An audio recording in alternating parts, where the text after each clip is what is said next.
Good day, sir. I am Haizela Macaraeg and I'm going to present to you my narrative report about reading in Philippine history.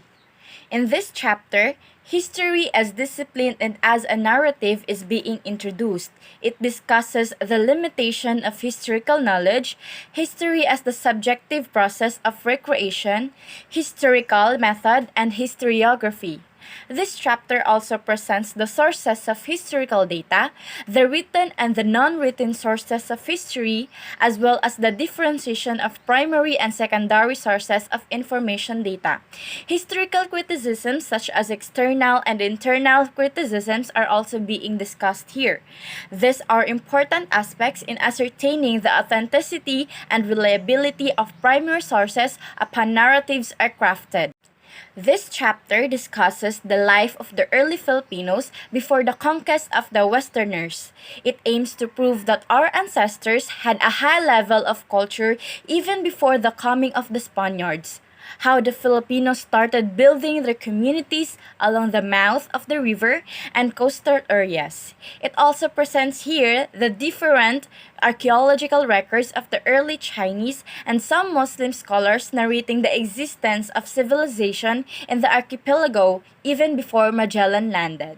In Chapter 3, it discusses here the discovery of the Philippine archipelago and how Ferdinand Magellan proved that the eastern part of the world can be reached through a westerly route, the arrival of his expedition in the islands, and his relationship with the Filipino natives.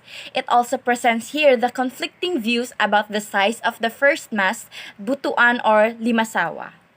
Chapter 4 deals with the arrival of the Spanish forces to establish their colonial government in the Philippines. So this part of Chapter 4 expounds on the different policies carried out by the Spaniards to control the lives of the Filipino, especially in the political and cultural aspects. However, in spite of all the changes that transpired, different reactions were witnessed from the Filipinos. This also takes into account from the involvement of other countries like Portugal, Chinese, and British. This chapter discusses the monarchical supremacy in the Philippines during Spanish era by understanding the pamphlet written by Marcelo H. del Pilar, De la Soberania Monarcal en Filipinas, the taxation imposed during the Spanish colonization and its effect to people, especially to the natives, the different revolts of Filipino related to the imposition of taxes in the entire archipelago and the abuse of authority and other government officials as well as the members of the church. The chapter 6 and 7 looks into the various factors that ignited the spirit of nationalism and opened their eyes to the reality that the Filipinos became slaves in their own land for more than 3 centuries of Spanish colonial rule. It presents the different actions used by both Filipino elites and masses in order to attain the freedom they were dreaming for the longest time. It also discusses here the conflicting views in the Philippine history with regards to Cavite immunity and the retraction of Rizal.